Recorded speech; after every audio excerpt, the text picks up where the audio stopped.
আজ আমরা এক রহস্যে ঘেরা লাইট শপের গল্প শুনব। মূলত আজকের গল্পটি কিছু অদ্ভুত মানুষের। কোনোভাবে তারা এক অন্ধকার গলিতে আটকে যায়। তারা সবাই কোনো না কোনোভাবে এক লাইট শপের সাথে জড়িত। এটা কি সাধারণ কোনো লাইট শপ, নাকি এর পেছনে অন্য কোনো রহস্য লুকিয়ে আছে? প্রথমে কাহিনী বুঝতে একটু জটিল হলেও ধীরে ধীরে সকল রহস্যের জট খুলবে। আর সব কিছু বুঝতে হলে অবশ্যই ভিডিওটি মনোযোগ সহকারে দেখতে হবে। তো চলো কথা না বাড়িয়ে ঘুরে আসি এক রহস্যে ঘেরা লাইট শপ থেকে। গল্পের শুরুতে সাদা কাপড় পরা এক মেয়েকে দেখি। সে এক লাইট শপের বাহির থেকে দেখে চলে যায়। ভেতর থেকে দোকান মালিক অনিয়ং ব্যাপারটা খেয়াল করে। আমরা দেখি এই দোকানটা ছাড়া পুরো এলাকাটাই অন্ধকার ছিল। অন্যদিকে হিয়ানমিন নামের এক ছেলেকে বাসে দেখি। বাস থেকে ও নেমে দেখে এক মেয়ে বাস স্টপে বসে আছে, যার নাম জি ইয়ং। মেয়েটিকে দেখতে খুবই আজব লাগছিল। পরদিনও কাজ থেকে ফিরে হিয়ানমিন মেয়েটিকে দেখতে পায়।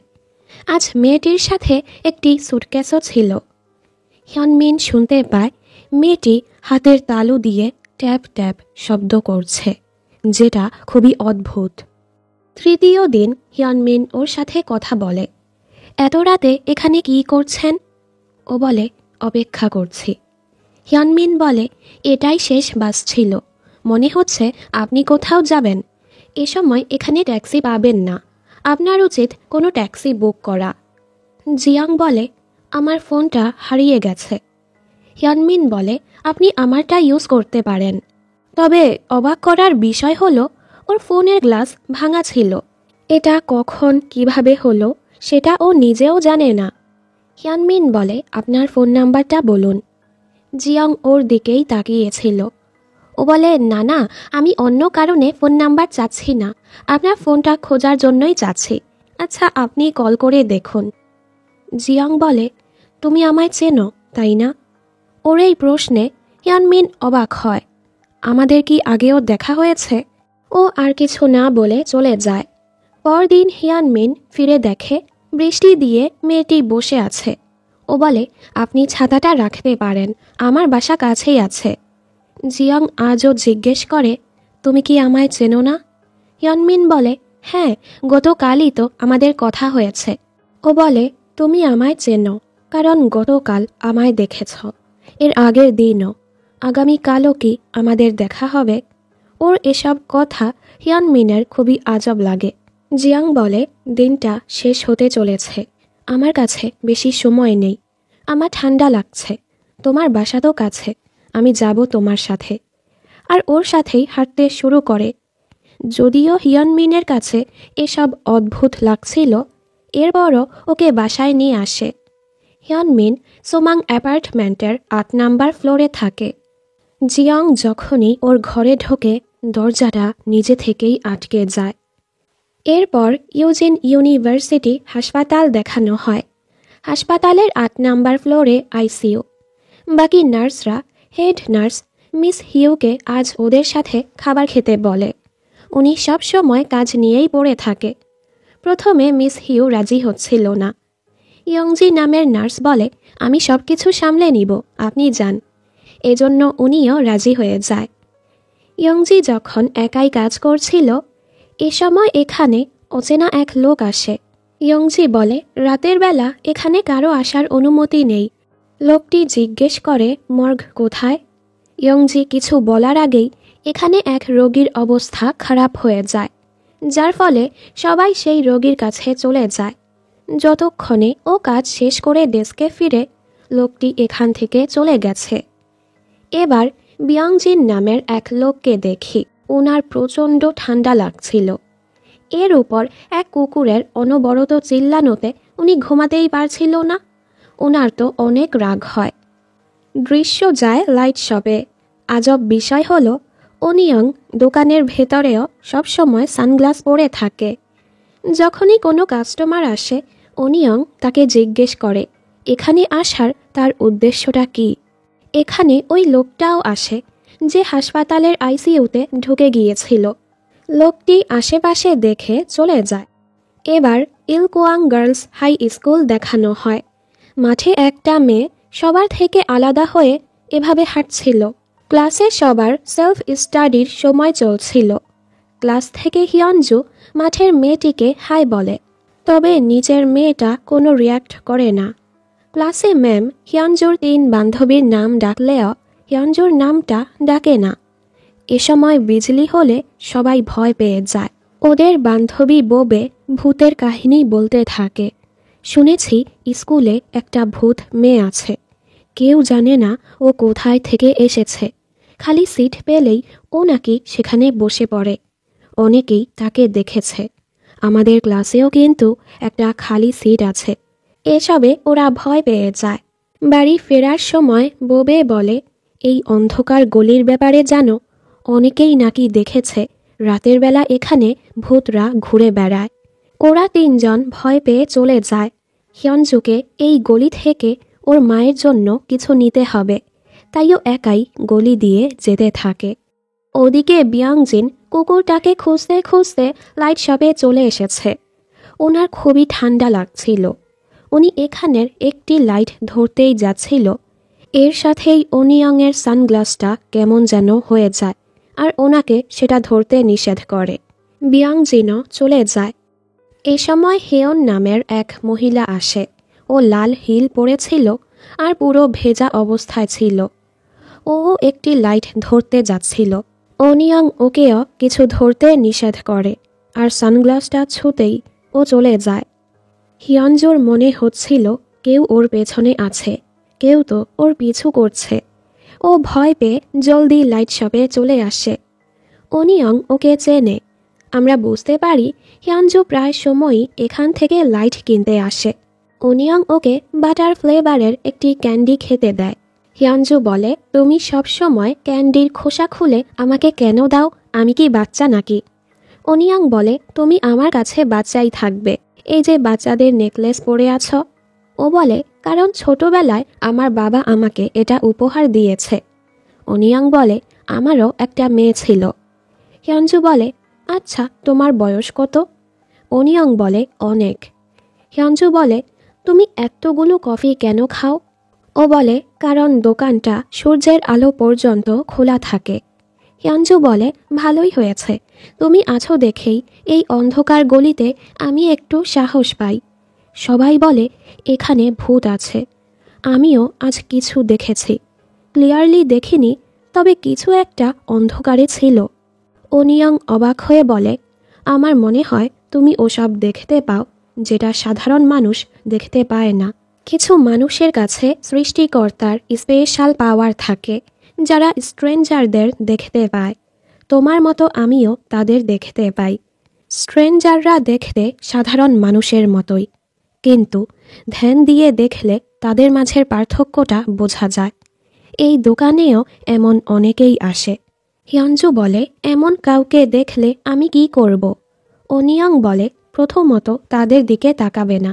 যদি তাকিয়েই ফেলো, এমন ভান করবে যেন তুমি আজব কিছুই দেখনি, আর বাহানা করে জলদি সেখান থেকে চলে আসবে। এর সাথে আমরা আয়নাতে দেখি ওনিয়ং আসলে খুবই বৃদ্ধ, তবে সবাই ওকে এতটা ইয়ং দেখছিল। এর মানে ও সাধারণ কেউ না। ওনিয়ং ওকে একটি লাইট উপহার দেয়। হিয়নজু খুশি খুশি চলে যায়। হিয়নজু ক্যান্ডির খোসা দিয়ে যে বাটারফ্লাই বানিয়েছে ও সেগুলো যত্ন করে রেখে দেয়। এখানে হিয়নমিন জিয়ংকে তোয়ালে দেয় শরীর পোছার জন্য। এ সময় ও দেখে জিয়ংয়ের হাতের তালুতে নখ। ও ভয় পেয়ে যায়। এর সাথেই জিয়ং ওর সুটকেস খুলে কাছে নিয়ে হিয়নমিনের দিকে এগোতে থাকে। হিয়নমিন ভয়ে মরেই যাচ্ছিল। একটু পর হিয়নজু বাড়ি আসে। জিয়ং সুটকেসটা টেনে টেনে নিয়ে যাচ্ছিল। হিয়নজু ওকে গুড ইভিনিং বলে। জিয়ং অবাক হয়ে ওর দিকে তাকায়। যে মেয়েটা ওকে দেখতে পাচ্ছে, আমরা দেখি ওর সুটকেস থেকে রক্ত পড়ছে। এর মানে ও হিয়নমিনের সাথে কিছু তো করেছে। পরের দৃশ্যে সুনহে নামের এক স্ক্রিপ্ট রাইটারকে দেখি। সে নতুন বাসা খুঁজছিল, যেখানে কোনো শব্দ থাকবে না। ব্রোকার বলে এখানে আশেপাশে কেউই থাকে না, তাই সমস্যা নেই। আর ওকে একটি দরজা খুলতে নিষেধ করে, কারণ রুমটার কাজ পুরোপুরি শেষ হয়নি।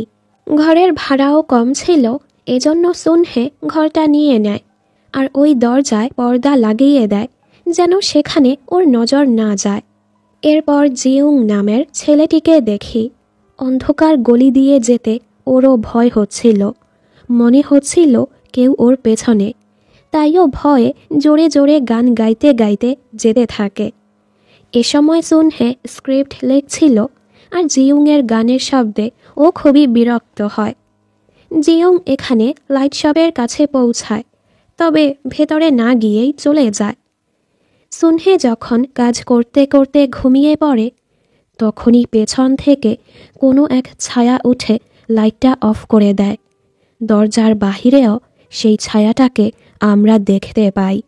পরদিনও জিউং গলি দিয়ে যেতে ভয় পাচ্ছিল। সুনহে নিজের কাজ করছিল। এর মাঝে ঘরের দুটো লাইটই অফ হয়ে যায়। ওর মনে হচ্ছিল ঘর অনেক পুরনো, এজন্যই এমনটা হচ্ছে, তাইও ব্যাপারটাতে পাত্তা দেয় না। তবে আমরা আবারও ওর দরজায় সেই ছায়াটিকে দেখতে পাই। দৃশ্য হাসপাতালে যায়। ডাক্তার বলে এই রোগীকে দেখে মনে হচ্ছে ও বেশি দিন বাঁচবে না। পাশের বেডের এক রোগী হাওয়ায় কারো সাথে কথা বলছিল। কে তুমি? যাও এখান থেকে। মিস হিউ বলে এই রোগী মাদকাসক্ত, এজন্য প্রায়ই এমন আচরণ করে, এতে অন্যান্য রোগীদেরও সমস্যা হয়।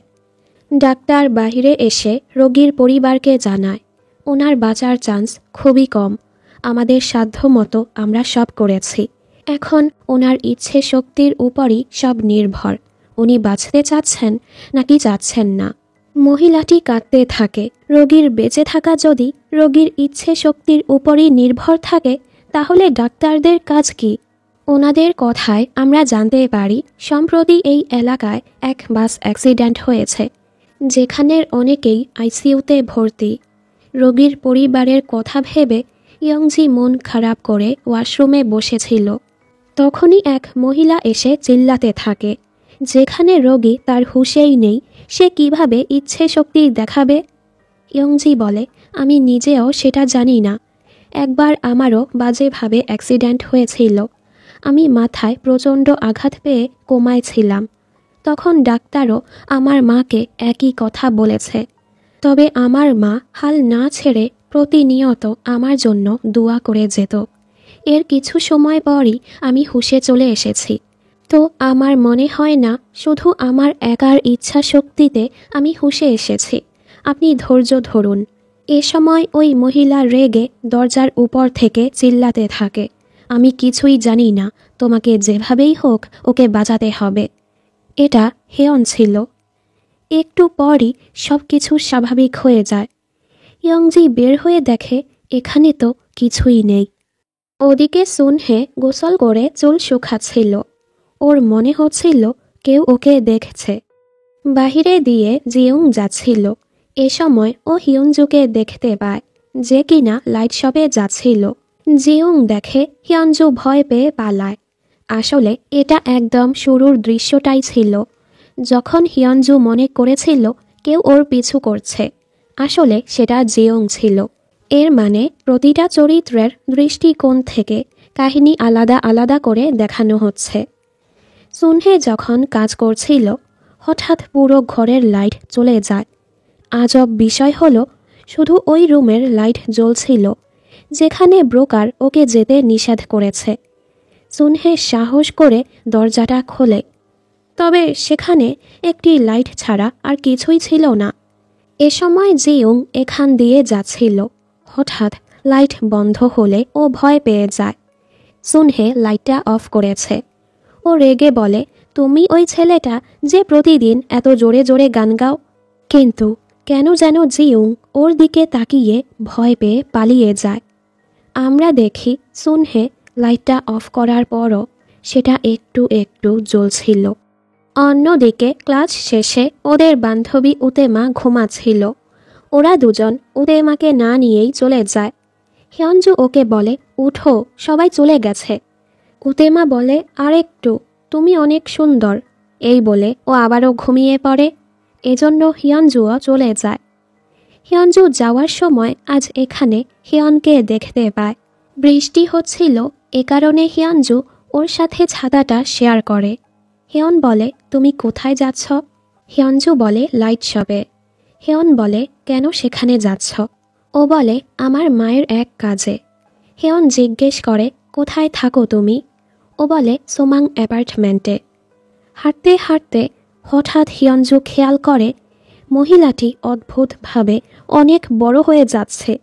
ওর হাত, চুল সব কিছু ভয়ঙ্কর হয়ে গেছে। হিয়নজু এতে অনেক ভয় পেয়ে যায়। ওর অনিয়ংয়ের কথা মনে পড়ে।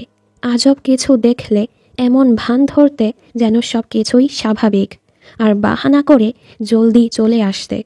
হিয়নজু বলে, আমার মা বলেছে জলদি যেতে, আর হাঁটতে শুরু করে। কিন্তু ও দেখে এটা ওর পিছু করছে। হিয়নজু ভয়ে চিল্লাতে থাকে। শব্দ শুনে অনিয়ং বাহিরে চলে আসে। অনিয়ং হিয়নকে দেখে হিয়নজুকে বলে, তুমি বাড়ি যাও। হিয়নজু চলে গেলে অনিয়ং ওর চশমাটা সরায়, যেটা দেখে হিয়নের সাইজ স্বাভাবিক হয়ে যায়, আর ও চলে যায়। জিনিসটা খুবই অদ্ভুত। নিশ্চয়ই অনিয়ংয়ের কাছে স্পেশাল কোনো পাওয়ার আছে। এদিকে উতেমার ঘুম ভাঙলে ও সেই খালি সিটে ওই মেয়েটাকে দেখতে পায় যাকে হিয়নজু হাই বলেছিল। মেয়েটি বলে, আমি যাকে দেখেছি তুমিও কি তাকে দেখেছ? হয়তো ও হিয়নজুর কথাই বলছিল। সুনহে ঘুমাচ্ছিল। উপর থেকে পানি পড়লে ওর ঘুমটা ভেঙে যায়। জিয়ং এখনও গলিতে হাঁটছিল। আজ ওর সাথে জিয়ংয়ের দেখা হয়। দুজন লাইট শপের দিকেই যাচ্ছিল, এজন্য জিয়ং ওর সাথে ছাতাটা শেয়ার করে। সুনহে গোসল করার সময় আমরা ওর উপরে অন্য কারো চুল দেখতে পাই। গোসল শেষে ও এখানে এতগুলো চুল দেখে ভয় পেয়ে যায়। এ সময় ঘরের লাইটগুলোও বন্ধ হয়ে যায়, দরজাটাও নিজে থেকে লেগে যায়। সুনহে বুঝতে পারে এই ঘরে ও একা না। একই সময় ওরা বাহিরে দিয়ে যাচ্ছিল। জিয়ং বলে, এখানে নতুন একজন থাকতে এসেছে, কিন্তু আমি ওই দিন তার পেছনে অশরীরী কিছু দেখতে পেয়েছি। এ কারণেই ছেলেটা ভয় পেয়ে পালিয়েছিল। ভেতরে সুনহে এবার সেই অশরীরীটাকে দেখতে পাচ্ছিল। আমাদের দেখানো হয় সুনহে যখন ঘুমাচ্ছিল উপরে এই অশরীরীটাই ছিল। ওর চুল থেকেই টপ টপ করে পানি পড়ছিল। গোসলের সময়ও এটাই ওর পিছু ছিল, আর ও সময়ও পেছন থেকে এটাই এসে লাইট অফ করেছিল। সুনহে খুবই ভয় পেয়ে যায়। বাহিরে জিয়ং বলে, ওরা হয়তো একজন আরেকজনকে চেনে। ও ভেতরে যেতে নিলে জিয়ং ওকে থামায়, চলো আমরা চলে যাই। এই সময় ওর হাত দেখে জিয়ং ভয় পেয়ে যায়। ও বলে, তুমি আর আমি তো অনেকটা একই রকম, তাই না? এর সাথেই জিয়ং দেখে ওর পা কোনোভাবে ভেঙে গেছে। ও বলতে থাকে, কি হয়েছে আমার পায়ে? আমার সাথে এসব কি হচ্ছে? কেউ আমাকে বাঁচাও। জিয়ং বলে, তোমার কি মনে হয় এই জায়গা থেকে তুমি বের হতে পারবে? ও চিল্লাতে থাকে, আমি বাড়ি যেতে চাই, কেউ আমার সাহায্য করো। ভেতরে সুনহেও ভয়ে বাড়ি থেকে বের হতে চায়, তবে কোনোভাবেই দরজা জানলা কিছুই খুলতে পারছিল না। জিয়ং নিজের বাড়ি যাওয়ার চেষ্টা করছিল, কিন্তু বারবার ঘুরে ফিরে সেই সুনহের বাড়ির সামনেই আসছিল। দুজনই চিল্লাতে থাকে, কেউ বাঁচাও আমাকে, কেউ বাঁচাও। ওরা বাঁচার জন্য কতটা আর্তনাদ করছিল, কিন্তু কোনোভাবেই এখান থেকে বের হতে পারছিল না। জিয়ং সুটকেসটা নিয়ে লাইট শপে আসে। অনিয়ং জিজ্ঞেস করে, তুমি এখানে কেন এসেছ? জিয়ং কিছু না বলে লাইটগুলো দেখছিল।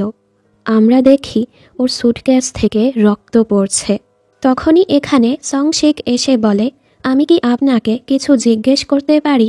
অনিয়ং বলে, আপনি এখানে কেন এসেছেন? সংশিক বলে, আমি পুলিশ। এখান থেকে কাহিনী 1 মাস আগে যায়। সোয়ং নামের মেয়েটি ঘরে ছিল। তখনই কেউ ওর দরজায় জোরে জোরে ধাক্কাতে থাকে। ওর মনে হয় এটা ওর এক্স বয়ফ্রেন্ড, কারণ ওর এক্স ওকে স্টক করে।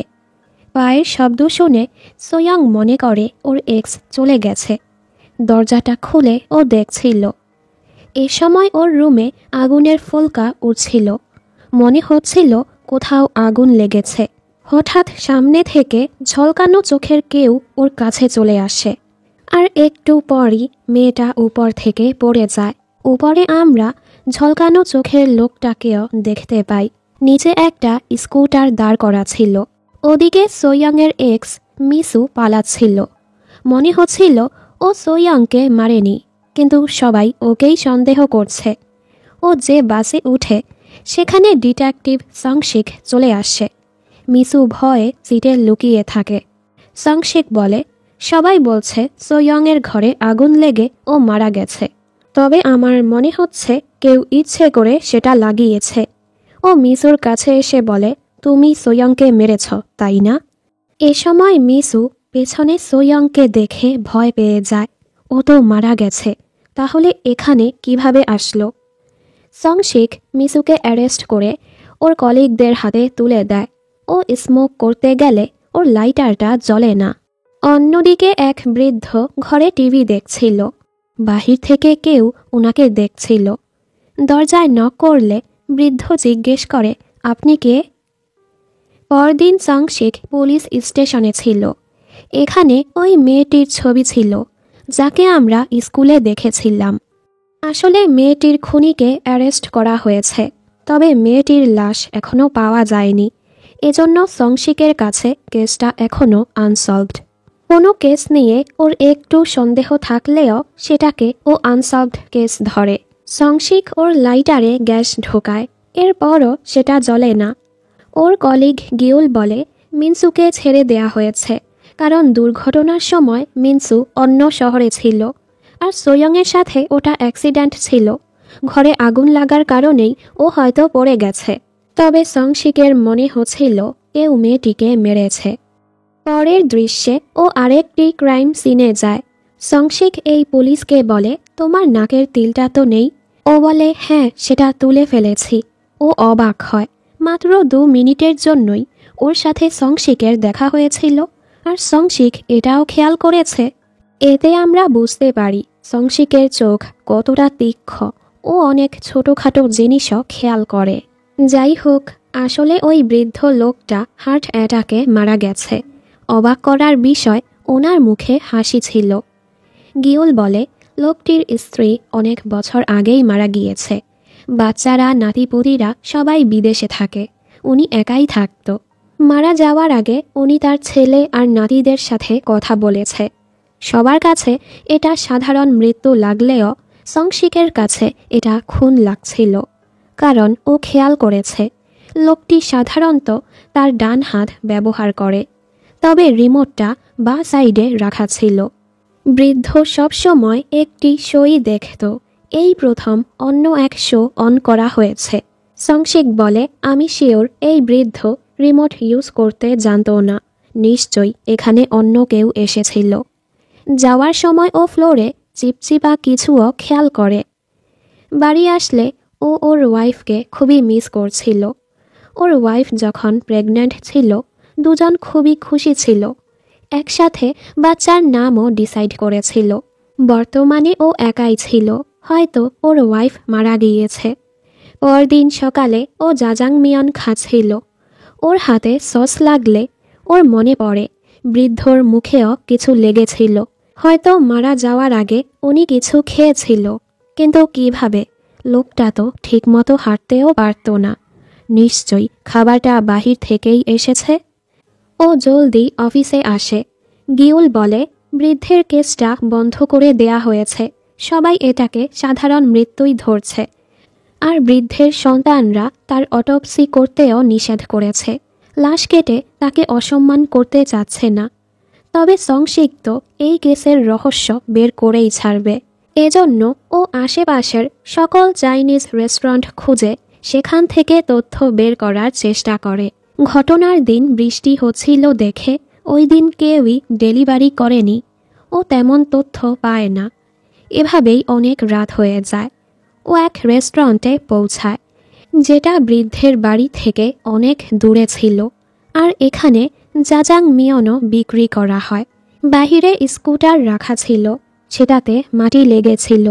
সংশিক বুঝতে পারে বৃষ্টির সময় এটা ইউজ করা হয়েছে। ভেতরে গিয়ে ও জাজাংমিয়ন অর্ডার করে। সংশিক শেফকে ভালো মতো দেখছিল। ওর মনে পড়ে বৃদ্ধর একমাত্র সাক্ষী হিসেবেই উনি পুলিশ স্টেশনে গিয়েছিল। লোকটির নাম সাংহুন। সংশিক এখানে ডেলিভারি বক্সটা দেখতে পায়। হয়তো এটাই বৃদ্ধের ফ্লোরে রাখার কারণে চিটচিটে দাগ পড়েছে। সংশিক বলে, অনলাইনে তো তোমার সব রেজিস্টার করা নেই। ওই বৃদ্ধ তাহলে কিভাবে অর্ডার দিল? সাংহুন একটু ঘাবড়ে বলে, উনি হয়তো কোনোভাবে জাজাংমিয়ন অর্ডার করেছে। সংশিক বলে, আমি তো একবারও বলিনি বৃদ্ধ লোকটি জাজাংমিয়ন অর্ডার করেছে। ও সাংহুনকেই বৃদ্ধের খুনি হিসেবে সন্দেহ করছিল। সাংহুন এতে অনেক রেগে যায়। যেহেতু ওর কাছে পর্যাপ্ত প্রমাণ ছিল না, তাইও এবারের মতো চলে যায়। কাহিনী 1 মাস পরে যায়। সাংহুন এ সময় একটি মেয়ের পিছু করছিল। সংশিক এতদিন ওর উপরই নজর রাখছিল আর ওকে আটকে মারতে থাকে। খুনি কোথাকার, আবারও মারতে যাচ্ছিলি? সংশিক সামনের মেয়েটিকে জিজ্ঞেস করে, আপনি ঠিক আছেন? সাংহুন ঘাবড়ে বলে, তুমিও মেয়েটিকে দেখতে পাচ্ছ? মেয়েটিকে দেখে সংশিক অবাক, কারণ এটা সোয়ং, যে কিনা আগুনে পুড়ে মারা গিয়েছে। আর অবশ্যই ও মানুষ ছিল না, যাকে ওরা দুজনই দেখতে পাচ্ছিল। সাংহুন সোয়ংয়ের আত্মাটাকে ধরার চেষ্টা করে। সংশিক আবারও ওকে আটকে দেয়, যার ফলে আত্মাটা পালিয়ে যায়। ওদের মাঝে মারামারি হচ্ছিল। তখনই সামনে থেকে এক ট্রাক আসলে সংশিক ওর চোখ দেখে অবাক হয়ে যায়। ওর চোখ সাধারণ ছিল না। আর হ্যাঁ, আমরা কিন্তু এমন জ্বলন্ত চোখই সোয়ংয়ের বাড়ির কাছে দেখেছিলাম। কাহিনী বর্তমানে আসে। যখন সংশিক লাইট শপে এসেছে, জিয়ং পুলিশ দেখে চলে যাচ্ছিল। সংশিক ফ্লোরে রক্ত দেখতে পায়। ও ভাবে মেয়েটির পিরিয়ড হয়েছে। বাইরে বৃষ্টিও হচ্ছিল, এজন্য সংশিক নিজের রেইনকোট ওকে দিয়ে দেয়। জিয়ংও চলে যায়। হিয়ঞ্জোর মনে পড়ে ভয় পেয়ে ও মায়ের জন্য লাইট আনতেই ভুলে গেছে, তাইও আবারও লাইট শপে আসে। তবে অনিয়ং হিয়ঞ্জোকে বাড়ি যেতে বলে। ও চলে যায়। সংশিক জিজ্ঞেস করে, এখানে এক লোক এসেছে, তার চোখ বাঘের মতো, আর তার নাম সাংহুন। অনিয়ং বলে, এমন কেউ আসেনি। সংশিক এ সময় একটি লাইট দেখতে পায়, যেটা জ্বলজ্বল করছিল। ওর চোখটাও কেমন যেন করছিল। অন্যদিকে মর্টিশিয়ান সখী ইউজিন হাসপাতালে আসে। মর্টিশিয়ান তাদেরকেই বলা হয় যারা মৃত লোককে ফিউনারালের জন্য তৈরি করে। ওনার অ্যাসিস্ট্যান্ট যখন এক লাশকে ফিউনারালের জন্য প্রস্তুত করছিল, লাশ থেকে শব্দ আসলে মেয়েটি ভয় পেয়ে যায়, হয়তো উনি বেঁচে আছে। সখী বলে, এমন কিছুই না, ওনার শরীর থেকে গ্যাস বের হচ্ছে। মৃত হলেও উনি এখনও মানুষ। তোমার এই আচরণ ওনাকে অসম্মান করা, তাই ওনার কাছে মাফ চাও। মেয়েটিও ওনার কাছে মাফ চায়। সখী ওকে মহিলার পরিবারকে ফিউনারালের ব্যাপারে জানাতে বলে। মেয়েটি চলে গেলে মৃত মহিলাটি জিজ্ঞেস করে, আমি কি আসলেই মারা গেছি? সখী বলে, হ্যাঁ। উনি স্বাভাবিকভাবেই আত্মাটির সাথে কথা বলছিল, যেন এটা ওনার রোজকার কাজ। মহিলাটি তার মৃত্যু মেনে নিতে পারছিল না। সখী বলে, কেউই প্রথমে এটা মানতে পারে না। তবে তুমি এখন এমন এক জায়গায় যাবে, সেখানে তুমি তোমার সকল কষ্ট ভুলে শান্তিমতো থাকতে পারবে। মহিলাটি জিজ্ঞেস করে, আমি কি একা? সখী বলে, হ্যাঁ। এটা শুনে মহিলাটি একটু নিশ্চিন্ত হয়। সখী লাশটাকে ফ্রিজে রেখে দেয়। লাশটির নাম ইউহি। ইয়ংজি যখন হাসপাতালে আসে, ফিউনারাল ফ্লোরে এক মহিলাকে দেখতে পায়, কিন্তু আয়নাতে তাকে দেখা যাচ্ছিল না। এর মানে ইয়ংজিও আত্মাদের দেখতে পায়। ইয়ংজির মনে হচ্ছিল কেউ ওকে ফলো করছে। লিফটে উঠলে ওর সাথে সাংন নামের এক লোকও উঠে। উনি পুরো ভেজা অবস্থায় ছিল। উনিও 8 নাম্বার ফ্লোরে যেতে চাচ্ছিল। ইয়ংজি বলে, রাতের বেলা সেখানে যাওয়ার অনুমতি নেই। আমি সেখানে কাজ করি, তাই এ ব্যাপারে জানি। সাঙ্গন জিজ্ঞেস করে বাস অ্যাক্সিডেন্টের রোগীদের কী অবস্থা, তারা বাঁচবে তো? জিয়ং বলে তাদের অবস্থা খুবই খারাপ, বাঁচবে কি না সেটা তাদের ইচ্ছে শক্তির উপরই নির্ভর। এটা শুনে লোকটি অনেক কাঁদতে থাকে। লোকটির কান্নার সাথে সাথে এভাবে পানি পড়ছে, যার ফলে পুরো লিফট পানিতে ভরে যায়। ইয়াংজি পানিতে ডুবেই যাচ্ছিল, ওর শ্বাস বন্ধ হয়ে আসছিল। কিন্তু লিফট যখনই ৮ নাম্বার ফ্লোরে পৌঁছায় সব কিছু আবারও স্বাভাবিক হয়ে যায়। লোকটাও আর এখানে ছিল না। ব্যাপারটা খুবই অদ্ভুত। ইয়াংজি নিজেকে শান্ত করে কাজে ফিরে যায়। দৃশ্য আবারও ওদের কাছে আসে। অনিয়ং জিজ্ঞেস করে তুমি এখানে কেন এসেছ? সংশিক বলে ওই লোকটি স্কুটার চালাচ্ছিল, শব্দের পিছু করে করে আমি এখানে এসেছি। এই বলে ও আবারও ওই লাইটের দিকে তাকায়। অনিয়ং বলে স্কুটি নিয়ে কেউ এখানে আসেনি, যেহেতু বৃষ্টি হচ্ছে তুমি এখানে দাঁড়াতে পারো। ওদিকে নার্সরা কথা বলছিল ট্রাফিক অ্যাক্সিডেন্টে 2 জন আহত হয়েছে। ইয়াংজি বলে এখানে তো একজন, আরেকজন কোথায়? মিস হিউ বলে আরেকজনের অবস্থা খুবই খারাপ, তাকে অন্য ওয়ার্ডে রাখা হয়েছে। আইসিইউতে জায়গা ছিল না, এজন্য মাদকাসক্ত লোকটিকে অন্য রুমে শিফট করা হচ্ছিল। ইয়াংজি তাকে নিয়ে যাচ্ছিল। আমরা জানতে পারি মাদকাসক্ত লোকটি যখন হাওয়াতে কারো সাথে কথা বলছিল, ইয়ংজিও সেখানে এক লোককে দেখতে পেয়েছে, যাকে আর অন্য কেউ দেখতে পায়নি। এর মানে ইয়ংজি আর মাদকাসক্ত লোকটি স্ট্রেঞ্জারদের দেখতে পায়। তবে লোকটি ভাবছে সে মাদকাসক্ত হওয়ার কারণে উল্টাপাল্টা জিনিস দেখছে। ইয়ংজি বলে যারা মাদকাসক্ত বা যারা দুর্ঘটনায় গুরুতর আহত হয় তাদের মাঝে অনেকেই বিভ্রান্তিতে ভোগে। আইসিইউ হলো জীবন আর মৃত্যুর মাঝের এক দেয়াল। অনেকেই এই দেয়াল দিয়ে জীবিত অবস্থায় বের হয়, আবার অনেকে মৃত অবস্থায়। লোকটি নতুন রুমে ভয় পাচ্ছিল। ইয়ংজি কিছুক্ষণের জন্য তার কাছে বসে আর বলে আপনি ও সময় যাকে দেখেছেন আমিও তাকে দেখেছি। ও নিজের মাথার আঘাতের চিহ্নটা দেখিয়ে বলে আমারও গুরুতর অ্যাক্সিডেন্ট হয়েছিল। কোমায় থেকে ওঠার পর সব কিছুর সাথে অ্যাডজাস্ট করতে অনেক সময় লেগেছে। এরপর থেকেই আমি এমন জিনিস দেখতে পাই যা বাকিরা দেখতে পায় না। লোকটি জিজ্ঞেস করে তারা কি ভূত? ইয়াংজি বলে তারা সাধারণ মানুষ না। আপনি আর আমি যাকে দেখেছি সে আসলে আইসিইউতে থাকাই এক রোগী। লোকটি তার ঋণের টাকা পরিশোধ করতে পারেনি, তাই ঋণদাতারা লোকটিকে জীবিত অবস্থাতেই মাটিতে পুঁতে দিয়েছিল। এজন্যই ওনার শরীরে এত বালু। লোকটি নিজেকে পরিবারের কাছে বোঝা মনে করে, এজন্যই ওনার বেঁচে থাকার কোনো ইচ্ছে নেই, আর উনি মর্গ খুঁজে বেড়াচ্ছে। এ কারণে ইয়ংজি তার কানে হেডফোন লাগিয়ে দেয়, ওনাকে স্ট্রং থাকতে বলে যেন উনি বাঁচার আগ্রহ ফিরে পায়। আসলে ইয়ংজি যখন কোমায় ছিল মিস হিউ এভাবেই ওর খেয়াল রাখত, যার ফলে ও বাঁচার আশা ফিরে পেয়েছিল। এজন্য বর্তমানে ইয়ংজিও রোগীদের এভাবে খেয়াল রাখে। ওদিকে হিয়ানজু ঘরে যাওয়ার সময় জিয়ংয়ের সাথে ওর দেখা হয়ে যায়। জিয়ং বলে তুমি বারবার লাইট শপে কেন যাও? ও বলে আমার মায়ের জন্য লাইট কিনতে। এই বলে ও চলে যায়। জিয়ং ওকেই দেখছিল। হিয়ানজু এক দারোয়ানকে শুভরাত্রি বলে, তবে লোকটি কিছুই বলে না। একটু সামনে গেলে বিয়ংজিন ওকে বলে তুমি কি কুকুরটাকে দেখেছ? ওর চিল্লানোর কারণে আমি ঘুমাতেই পারছি না। উনি এখনও সেই কুকুরটাকেই খুঁজে যাচ্ছিল। হিয়নজু দেখে লোকটির গায়ে বরফে ভরা। ও বুঝতে পারে লোকটিও স্ট্রেঞ্জার, তাই ও বাহানা করে জলদি চলে যায়। দৃশ্য আইসিইউতে যায়। ডাক্তার রোগীদের দেখছিল। পেছনে কোনো এক অশরীরী কেঁদেই যাচ্ছিল। ইয়ংজি সেটা খেয়াল করে।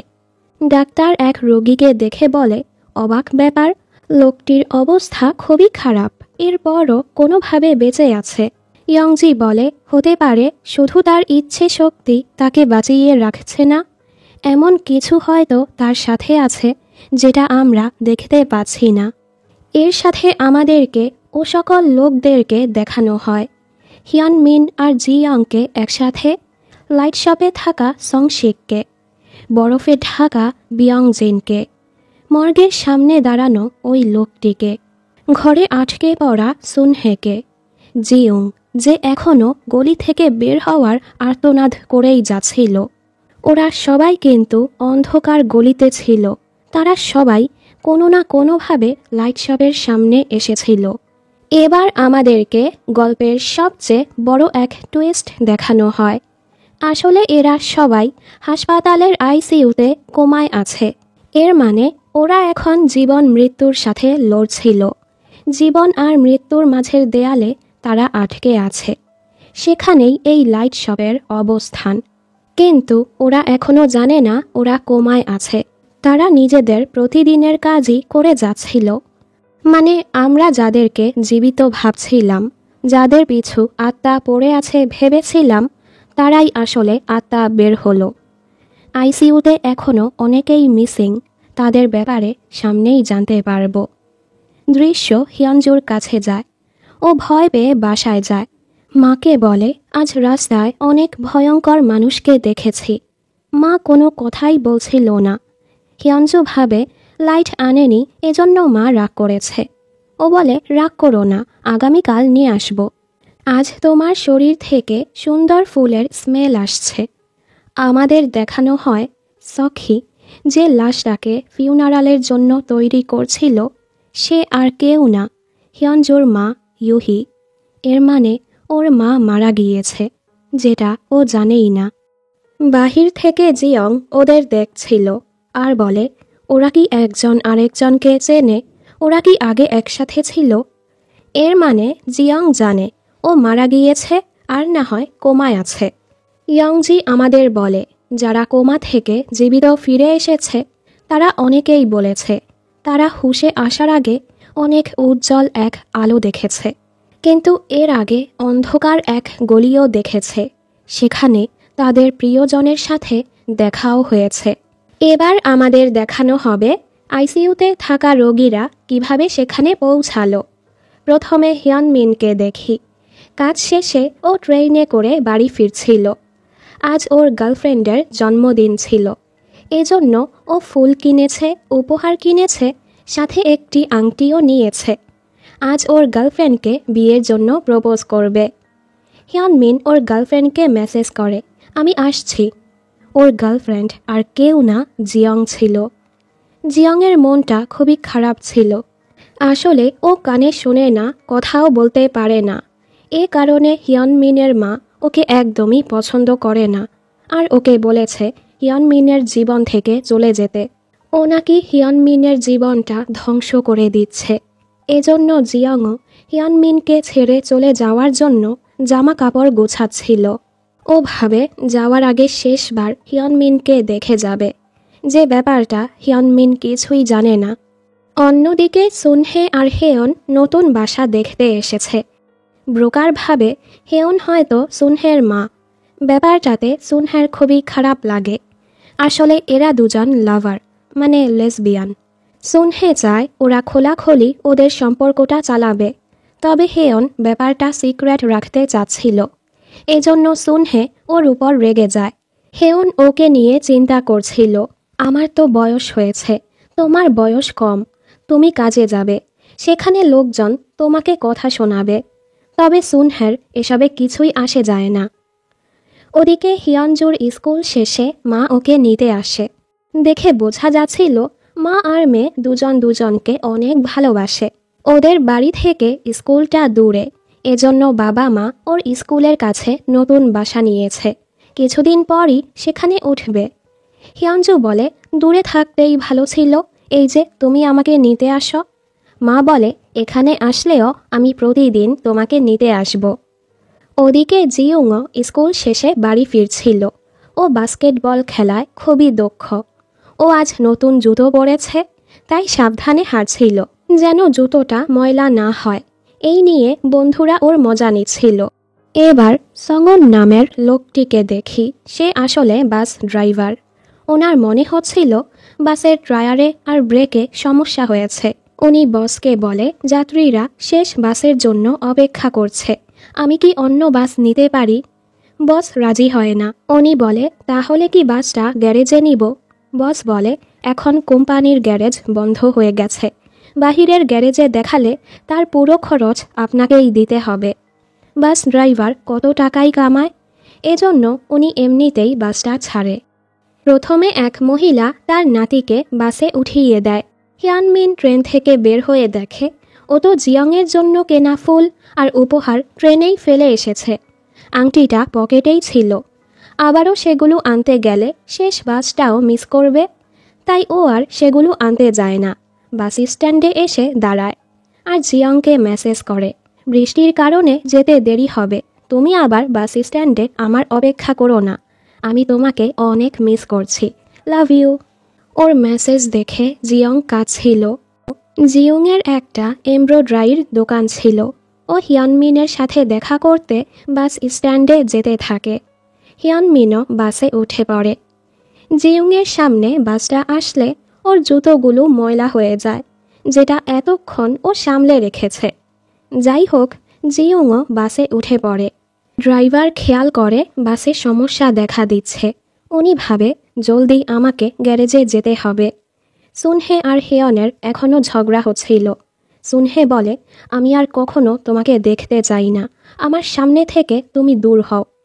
আর ও ওদের কাপল জুতো আর ছাতাটা ফেলেই বাসে উঠে পড়ে। পেছন পেছন হেয়নও বাসে ওঠে।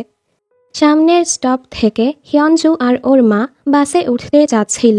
ড্রাইভার বলে, পারবো না, আমাকে গ্যারেজে যেতে হবে, আর না হয় দেরি হয়ে যাবে। কিন্তু হিয়নজুরা বাসের পিছুই ছুটছিল, কারণ এরপর আর কোনো বাস নেই, সাথে অনেক বৃষ্টিও হচ্ছিল।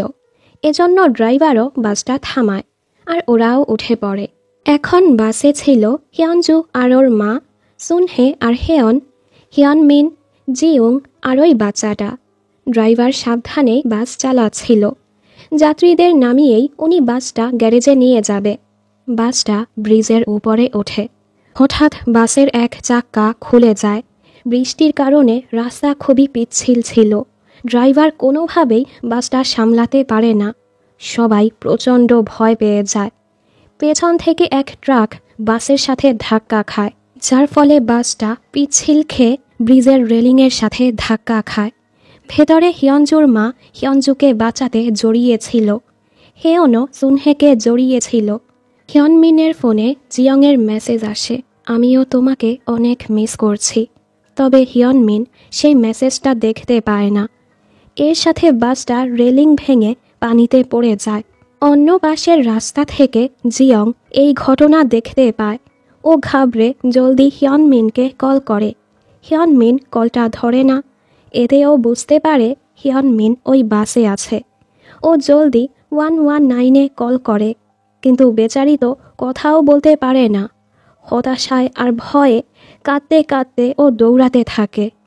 পানিতে পড়ে সবার অবস্থা খারাপ হয়ে গেছে। রেস্কিউ টিম সেখানে পৌঁছে সবাইকে হাসপাতালে নিয়ে আসে। সবার অবস্থা খুবই খারাপ। ড্রাইভারের পেটে পানি ঢুকে পেট পুরো ফুলে গেছে। হিয়নমিনের অবস্থা তো অনেক খারাপ। ও মাথায় পেটে অনেক আঘাত পেয়েছে। জিয়ংয়ের পা ভেঙে গেছে। বাচ্চাটিকে শক দিয়ে বাঁচানোর চেষ্টা করা হচ্ছে।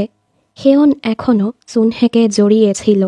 এ সময় ওই ট্রাক ড্রাইভার আহত অবস্থায় জিয়ংকে বলে, আমার সাহায্য করো। জিয়ং বলে, পেছনে অপেক্ষা করুন। রোগীদের পরিবাররা ওটির বাহিরে রোগীদের অপেক্ষা করছিল। জিয়ংও হাসপাতালে আসে, তবে ও ভেতরে যায় না। ও তো জানে ভেতরে হিয়নমিনের বাবা মাও এসেছে। এক এক করে রোগীদের অবস্থা অনুযায়ী ওনাদের বের করা হচ্ছিল। প্রথমে ড্রাইভারকে বের করা হয়, উনি এখানেই মারা গিয়েছে। একটু পর জিয়ংকে বের করা হয়। ওর পা ভেঙে গেছে, আরও কোমায় চলে গেছে। ওর বন্ধুরা আর মা এখানে এসেছে। এবার হিয়নজুকে বের করা হয়। ও মাথায় আঘাত পেয়ে কোমায় চলে গেছে। ওর মা তো মারা গিয়েছে। ওর বাবা এখানে এসেছে। হেয়ন মারা গিয়েছে। ওর পরিবার বিদেশে থাকে, তাই কেউ এখানে ছিল না। সুনহেও মাথায় আঘাত পেয়ে কোমায় চলে গেছে। হিয়নমিনের এখনও কোনো খবর নেই। ওর বাবা মা খুবই চিন্তায় ছিল। পুলিশ এসে হিয়নমিনের ফোনটা ওনাদের দেয়। হাসপাতালের বাহিরে জিয়ং বসেছিল। ও হিয়নমিনের ফোনে কল করলে হিয়নমিনের মা কলটা কেটে দেয় আর ওকে মেসেজ করে, হিয়নমিন মরে গেছে, ও শুধু তোমার কারণেই মরেছে। ভালোবাসার মানুষের মৃত্যুর কথা শুনে জিয়ং পুরো ভেঙে পড়ে। একটু পর হিয়নমিনকে আইসিইউতে নিয়ে যাওয়া হচ্ছিল। ওর অবস্থা খুবই খারাপ। হিয়নমিনের বাবা ওনাকে বলে, তোমার উচিত হয়নি মেয়েটিকে ওটা বলা, ওকে মেসেজ করে জানাও হিয়নমিন বেঁচে আছে। উনি ফোনটা নিয়ে দেখে জিয়ং মেসেজ করেছে, আমার ভালোবাসা, তুমি যেখানে গিয়েছ আমিও সেখানে আসছি। এই মেসেজ দেখে ওনারা ঘাবড়ে যায়। ওদিকে জিয়ং ভালোবাসার মানুষের মৃত্যুটা মেনে নিতে না পেরে ফাঁসিতে ঝুলে যায়। হিয়নমিনের বাবা মেসেজ করে, হিয়নমিন বেঁচে আছে, ও মারা যায়নি। মেসেজটা জিয়ং দেখতে পায়, কিন্তু এতক্ষণে অনেক দেরি হয়ে গেছে। হিয়নমিন বেঁচে আছে শুনে জিয়ং বাঁচার অনেক চেষ্টা করে, তবে ওর সাহায্য করার কেউ ছিল না। বাঁচার অনেক আর্তনাদ করছিল, যার ফলে ওর হাতের সবগুলো নখ খুলে পড়ে যায়। বেচারি এতটা কষ্ট পেয়ে মারা যায়। এরপরই কোমায় থাকা সবাই একে একে অন্ধকার গলির দিকে চলে যায়। ব্যাকগ্রাউন্ডে ইয়ংজি বলে, যে সকল মানুষ মৃত্যুকে খুবই কাছে থেকে দেখেছে, কোমায় থেকে যারা হুঁশে এসেছে, তাদের মাঝে অনেকেই বলেছে জেগে ওঠার আগে তারা অন্ধকার এক গলি দেখেছে। এমনকি যখন তারা অজ্ঞান বা কোমায় ছিল, তাদের সাথে তাদের প্রিয়জনের পুনর্মিলন হয়েছিল। এবার দেখানো হয় সখি জিয়ংয়ের লাশটাকে ফ্রিজে রেখে তার অ্যাসিস্ট্যান্টকে বলে, তুমি কি জানো ফিউনারালের আগে ডেড বডিকে কেন 3 দিনের জন্য মর্গে রাখা হয়? যদি সে বেঁচে থাকে তা যেন আমরা জানতে পারি, আর যদি সে মারা যায় সে যেন তার প্রিয়জনকে বিদায় জানানোর সময় পায়। এখন আমাদেরকে জিয়ংয়ের দৃষ্টিকোণ থেকে ওর কাহিনীটা দেখানো হয়। যেহেতু আসল দুনিয়াতে ও সবসময় বাস স্ট্যান্ডে হিয়নমিনের অপেক্ষা করত, এখানেও ও হিয়নমিনের অপেক্ষা করছিল। ওর মনে পড়ে ও মারা গিয়েছে। এখানে ও কথা বলতে পারছিল। প্রথম শব্দ ও হিয়নমিনের নামটাই নেয়। আসল দুনিয়ায় ওরা যখন একসাথে ছিল কতটা খুশি ছিল। একবার এক মন্দিরে গিয়ে হিয়নমিন ওকে শব্দ করে আই লাভ ইউ বলা শিখিয়েছিল। এজন্যই প্রথমে হিয়নমিন যখন ওকে চিনতে পারেনি, ও টেবিলে ট্যাপ ট্যাপ করে শব্দ করে হিয়নমিনকে মনে করানোর চেষ্টা করছিল। হিয়নমিন যেহেতু গুরুতর আহত হয়েছে, ও একটু সামনে যেতেই পড়ে যাচ্ছিল। এর মানে ও মৃত্যুর দিকে এগিয়ে যাচ্ছে। আর জিয়ং হিয়নমিনকে বাঁচানোর জন্য ওর কাছে গিয়ে ওর আঘাত সেলাতে থাকে। মানে আমরা যে প্রথমে ভেবেছিলাম জিয়ং হয়তো হিয়নমিনকে মেরে ফেলছে, আসলে তো ও হিয়নমিনের আঘাত ঠিক করার চেষ্টা করছিল, যেন হিয়নমিন মারা না যায়। এ কারণেই আসল দুনিয়ায় হিয়নমিন এখনও বেঁচে ছিল। জিয়ং হিয়নমিনকে আসল দুনিয়ার ও সকল জায়গায় নিয়ে যায় যেখানে ওরা একসাথে সময় কাটিয়েছে, যেন হিয়নমিন ওকে মনে করতে পারে। কিন্তু হিয়নমিন কোনোভাবেই ওকে চিনতে পারছিল না। হয়তো গুরুতর আঘাতের কারণে হিয়নমিন ওর স্মৃতিশক্তি হারিয়ে ফেলেছে। জিয়ং চাচ্ছিল ওর ফিউনারালের আগেই হিয়নমিন যেন ওকে চিনতে পারে, ওর সাথে কথা বলে। মনে আছে ডাক্তার বলেছিল এক রোগীর অবস্থা খুবই খারাপ, কিন্তু কোনো কারণে সে কিছুটা ঠিক হচ্ছে। সেই রোগীটা হিয়নমিন ছিল। আসলে তো জিয়ং ওকে বাঁচিয়ে রাখারই চেষ্টা করছিল।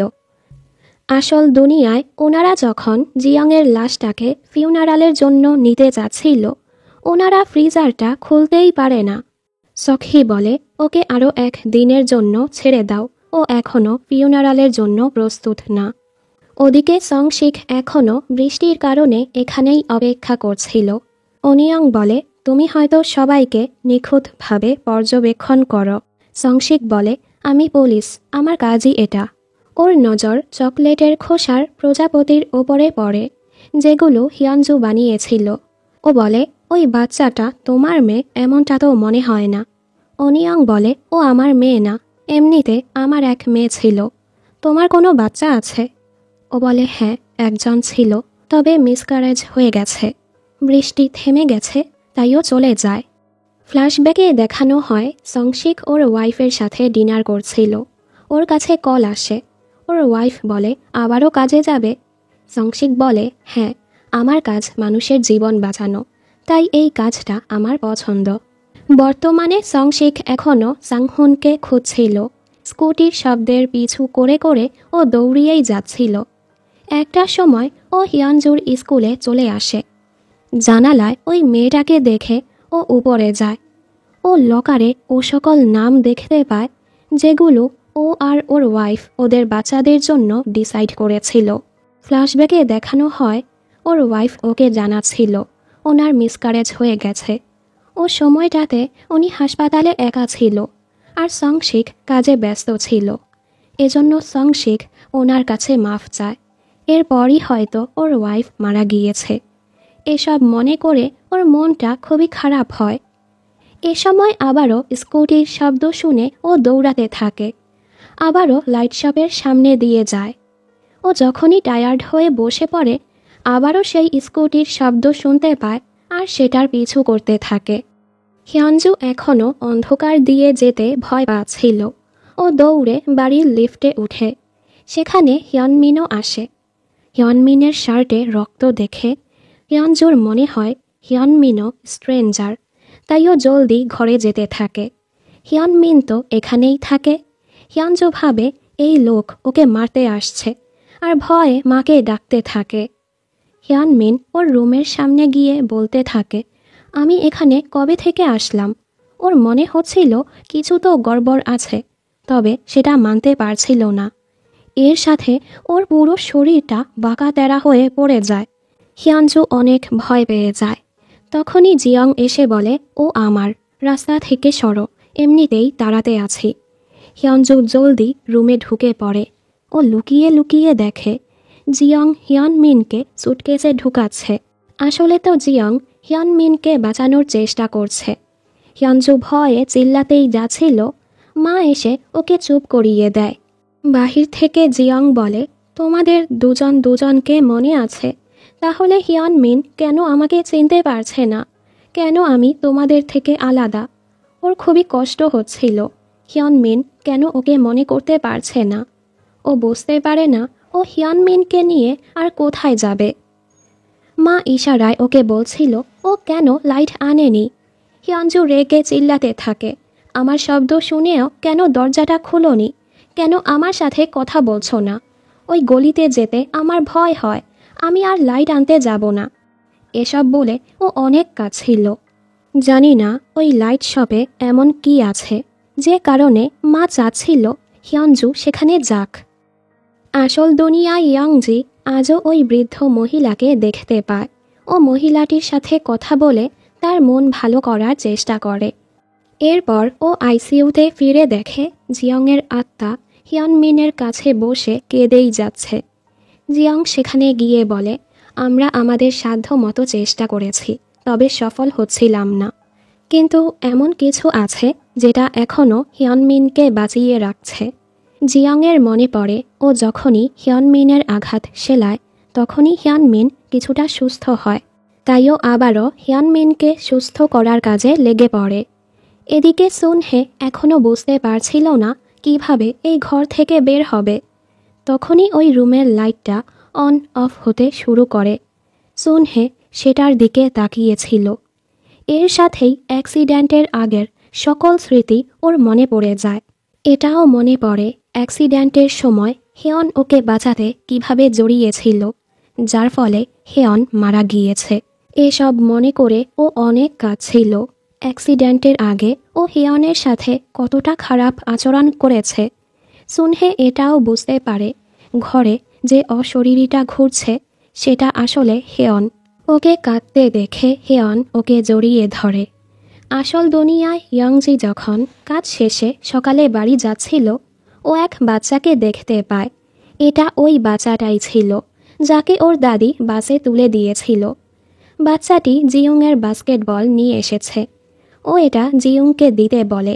আসলে অ্যাক্সিডেন্টের সময় বাস যখন ডুবে যাচ্ছিল জিয়ং বাচ্চাটিকে ওর বল দিয়ে বাস থেকে বের করার চেষ্টা করেছিল, যেন বাচ্চাটি বাঁচতে পারে। কিন্তু এরপরও বাচ্চাটি মারা গিয়েছে। এখানে বাচ্চাটির আত্মা এসেছে। ইয়াং জিও ওর থেকে বলটা নিয়ে নেয়। অন্ধকার গলিতে জিয়ং সুটকেস নিয়ে হাঁটছিল। বাস ড্রাইভারও হাঁটছিল। সংশিক এখনও সাংহুনকে খুঁজেই যাচ্ছিল। এবার যখন ও নিজের লাইটারটা জ্বালায়, সেটা জ্বলে ওঠে। এতে ও পুরো অবাক, কারণ আসল দুনিয়ায় ও যতবার লাইটার জ্বালানোর চেষ্টা করেছিল, কখনোই সেটা জ্বলেনি। লাইটারের আলোর মাধ্যমে দেয়ালে যখন ও নিজের ছায়া দেখে, ও দেখে ওর মাথার পেছনের অংশ ফাটা, মানে ও খুবই গুরুতর আঘাত পেয়েছে। সংশিক ঘাবড়ে সোজা লাইট শপে আসে আর কফি চায়, কিন্তু ও কফির গরম আর টেস্ট কিছুই অনুভব করতে পারছিল না। সংশিক বলে, আমার সাথে এসব কি হচ্ছে? আমার শরীরেও আজব কিছু হয়েছে। অনিয়ং জিজ্ঞেস করে, তুমি এটা কিভাবে বুঝতে পেরেছ? সংশিক ওর লাইটারটা দেখায়। এই লাইটারটা ওর ওয়াইফ ওকে উপহার দিয়েছিল, এজন্য নষ্ট হওয়ার পরেও সংশিক এটা সামলে রেখেছে। অনিয়ং ওর এত ভালো পর্যবেক্ষণ ক্ষমতা দেখে অবাক হয়, কারণ এখানে এমন অনেক আত্মারাই আসে। কেউই এত সহজে সব কিছু বুঝতে পারে না। সংশিক বলে, এই জায়গাটা খুবই অদ্ভুত। এখানে কখনোই রাত শেষ হয় না। এই জায়গাটা আসলে কি?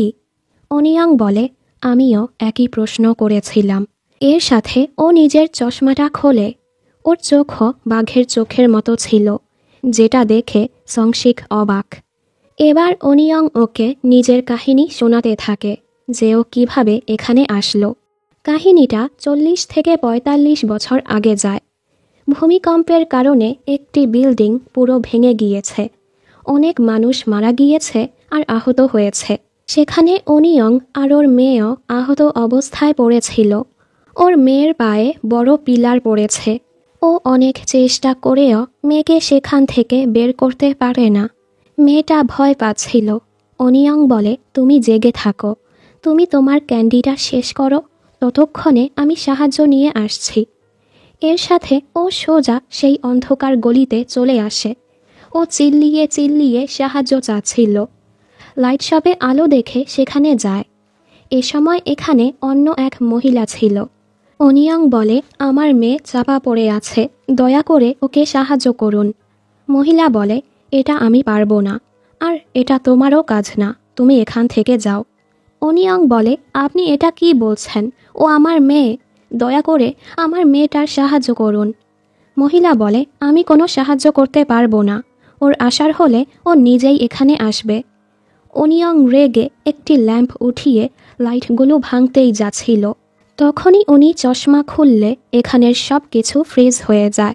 মহিলা ল্যাম্পটি জায়গা মতো রাখতেই সব কিছু আবারও আগের মতো হয়ে যায়। উনি বলে, তুমি এই লাইট ভাঙতে পারো না, কারণ এখানে তোমার মেয়েরও লাইট আছে। এর সাথে অনিয়ং দেখে এখানে অনেক অনেক লাইট আছে। আসলে এই লাইটগুলো মানুষদের জীবন রিপ্রেজেন্ট করে। যখনই একটা লাইট বন্ধ হয়ে যায়, এর মানে দুনিয়াতে একজন মারা গিয়েছে। অনিয়ংও বুঝতে পারে এটা সাধারণ কোনো লাইট শপ না। এর সাথেই ওর সেই ভূমিকম্পের কথা মনে পড়ে। ভূমিকম্পের কারণে অনিয়ং সেখানেই মারা গিয়েছে। অনিয়ং এটা বুঝতে পেরে অনেক কাঁদতে থাকে।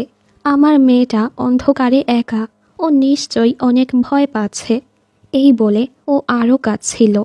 ও যেভাবে কাঁদছিল এটা দেখে যে কেউ কান্না করে দিবে। এই সিনটা বলে বোঝানোর মতো না। শান্ত হওয়ার পর অনিয়ং বলে, আপনি আমাকে আমার মেয়ের লাইটটা দিন। উনি বলে, তাকে নিজের থেকে নিজের লাইট খুঁজতে হবে। অনিয়ং বলে, ও এখানে আসতে পারবে না, ও তো আটকে আছে। আমি আমার মেয়েকে বাঁচাতে সব কিছু করতে পারবো, আমাকে বলুন কি করতে হবে। উনি বলে, তুমি তোমার মেয়ের জন্য সব করতে পারবে? সব? অনিয়ং বলে, হ্যাঁ। এর বদলে মহিলাটি নিজের জায়গায় অনিয়ংকে এই লাইট শপের দায়িত্ব দিয়ে চলে যায়। অনিয়ং নিজে ওর মেয়ের জন্য লাইট নিয়ে যায়, যার ফলে ওর মেয়েটা বেঁচে যায়, আরও একেবারের জন্য এখানে আটকে যায়। বর্তমানে সংশিক বলে, আমি এক অ্যাক্সিডেন্টের পর এখানে চলে এসেছি। আমি কি মরে গেছি? ও বলে, তুমি এখনও জীবিত। সংশিক বলে, তাহলে আমি এখানে কি করছি? ও বলে, যারা মৃত্যুর মুখে আছে বা যারা তাদের মৃত্যুকে মানতে পারে না তারাই এখানে চলে আসে। সংশিক বলে, তাহলে কি আমি ভূত? অনিয়ং বলে, অতৃপ্ত আত্মারা যখন আসল দুনিয়ায় ঘুরে বেড়ায় তাদেরকে ভূত বলে। আর যারা কোমায় থাকে বা যারা তাদের মৃত্যুটাকে না মেনে এখানে ঘুরে বেড়ায় তাদেরকে স্ট্রেঞ্জার বলে। সংশিক বলে, এত না ঘুরিয়ে সোজা করে বলো, আমরা কোথায় আছি? এই জায়গাটা কি? অনিয়ং বলে, এই জায়গাটা হলো আফটার লাইফ। এর সাথেই পুরো স্ক্রিনটা ব্ল্যাক অ্যান্ড হোয়াইট হয়ে যায়, কারণ এখানে কোনো রং নেই। ওদিকে বিয়ংজিন এখনও কুকুরের শব্দের কারণে ঘুমাতে পারছিল না, আর আবারও কুকুরটাকে খুঁজতে থাকে। আসল দুনিয়ায় আজ আইসিইউতে নতুন এক নার্স জয়েন হয়। তার নাম বুয়ং। ওকে ট্রেন করার দায়িত্ব দেয়া হয় ইয়ংজিকে। ওরা সকল রোগীদের দেখছিল। বুয়ং বলে, এই রোগী কি বাস অ্যাক্সিডেন্টের নাকি ট্রাফিক অ্যাক্সিডেন্টের? ইয়ংজি বলে, না, তবে এই রোগী ওই দিনই এখানে এসেছে। রোগীটা আসলে বিয়ংজিন ছিল। উনি ওই দিন ওনার কুকুর ম্যাক্সকে নিয়ে পাহাড়ে গিয়েছিল, আর বিয়ংজিন পাহাড় থেকে নিচে পড়ে যায়। বৃষ্টির কারণে ওনার হাইপোথার্মিয়া হয়ে গেছে। এ কারণেই আফটার লাইফে ওনার এতটা ঠান্ডা লাগে। ও সময় ম্যাক্স ওনার সাথেই ছিল। ম্যাক্স আগে রেস্কিউ ডগ ছিল। ম্যাক্স ওনাকে গরম রাখার চেষ্টা করছিল, ঘেউ ঘেউ করে ওনাকে হুঁশে রাখছিল। কুকুরের শব্দ শুনেই রেস্কিউ টিম বিয়ংজিনকে খুঁজে পেয়েছিল। আফটার লাইফে বিয়ংজিন কুকুরটির পিছু করে ওর কাছে গিয়ে দেখে ওর গায়ে একটি লাকড়ি ঢোকানো। এই দেখে বিয়ংজিনের ওর অ্যাক্সিডেন্টের ব্যাপারে সব কিছু মনে পড়ে যায়। ম্যাক্স ওনাকে বাঁচাতে গিয়ে সেখানেই মারা গিয়েছিল। বিয়ংজিন অনেক কাঁদছিল। আসল দুনিয়াতেও ম্যাক্স ওনাকে বাঁচানোর চেষ্টা করেছে। আফটার লাইফেও ম্যাক্স ওনাকে বিরক্ত করে করে ওনার জীবন বাঁচানোর চেষ্টা করছিল। ওনাকে লাইট শপের দিকে নিয়ে যাচ্ছিল। যেমনটা হিয়নজুর মাও ওকে বারবার লাইট শপে পাঠিয়ে ওর জীবন বাঁচানোর চেষ্টা করছিল। আসল দুনিয়ায় সখী বলছিল, মিস ইউহির ফিউনারাল আগামীকালই করা হবে, মানে ওনার কাছে একদমই সময় নেই। এজন্য উনি নিজেই লাইট শপের দিকে যেতে থাকে। হেয়নের পরিবারও বিদেশ থেকে এসেছে, ওর ফিউনারাল জলদিই হয়ে যাবে। এজন্য হেয়ন সুনহেকে বলে, ঘরে অন্ধকার, তোমাকে এখান থেকে বের হতে হবে। আসলে সুনহে কখনো হেয়নকে ছেড়ে যেতেই চায়নি। এ কারণেই ও ঘরের দরজা জানলা কিছুই খুলতে পারছিল না। হেয়ন বলে, তুমি চাইলেই দরজাটা খুলতে পারবে। দরজা থেকে বের হয়ে এই গলির শেষে এক লাইট শপ আছে। তোমাকে সেখানে তোমার লাইট খুঁজতে হবে, তাহলেই এখান থেকে বের হতে পারবে। সুনহে কেঁদে বলে, ঠিক আছে। আসল দুনিয়ায় ওরা ওই লোকটির বেডশিট চেঞ্জ করছিল, যে একদম শুরুতে মর্গের ব্যাপারে জিজ্ঞেস করেছিল। এ সময় লোকটির কানের হেডফোন পড়ে যায়, আর লোকটি মর্গের দিকে যেতে থাকে। ইয়ংজি আবারও হেডফোন লাগিয়ে দেয়। বুয়ং বলে, এটা কেন করলে? ইয়ংজি বলে, এই রোগী তার রাস্তা হারিয়ে ফেলেছে, তাই আমি তাকে গাইড করছি। আফটার লাইফের লোকটি মিউজিকের শব্দ শুনে পেছনে তাকিয়ে গ্রিন লাইট দেখতে পায়, মানে উনি আবারও বাঁচার ইচ্ছেটা ফিরে পেল। আসল দুনিয়ায় বুয়ং জিয়ংয়ের বেডের নিচে বাস্কেটবল দেখে বলে, এটা কে রেখেছে? ইয়ংজি বলে, আমি রেখেছি। ও বাস্কেটবল খেলতে খুবই পছন্দ করত। হয়তো এটার মাধ্যমেই ছেলেটা ফিরে আসার রাস্তা খুঁজে পাবে। এ সময় অন্য ওয়ার্ডের এক রোগী মারা যায়। লোকটি ট্রাফিক অ্যাক্সিডেন্টের রোগী ছিল। বুয়ংয়ের মনটা খুবই খারাপ হয়। ও বলে, যদি কোমায় থাকা মানুষেরা কখনোই হুঁশে না আসে? ইয়ংজি বলে, এটা কখনোই বলবে না।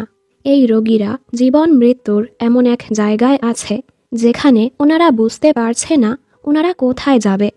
ওখানের যে বর্ডার লাইন আছে, আমরা সেখানের রক্ষাকারী। আমরা তাদেরকে সেই লাইনটা ক্রস করতে দিব না। বাস ড্রাইভারের ফিউনারাল আগামীকাল করা হবে। আফটার লাইফে উনি ও সকল লোকদের খুঁজছিল যাদের বাস অ্যাক্সিডেন্ট হয়েছে। জিয়ংয়ের বলের পিছু করতে করতে উনি জিয়ংয়ের কাছে পৌঁছায়। জিয়ংয়ের অবস্থা দেখে ওনার খুবই খারাপ লাগে আর বলে, আমার কাছে সময় অনেক কম, আমার সাথে চলো, আমাদেরকে এখান থেকে বের হতে বলে।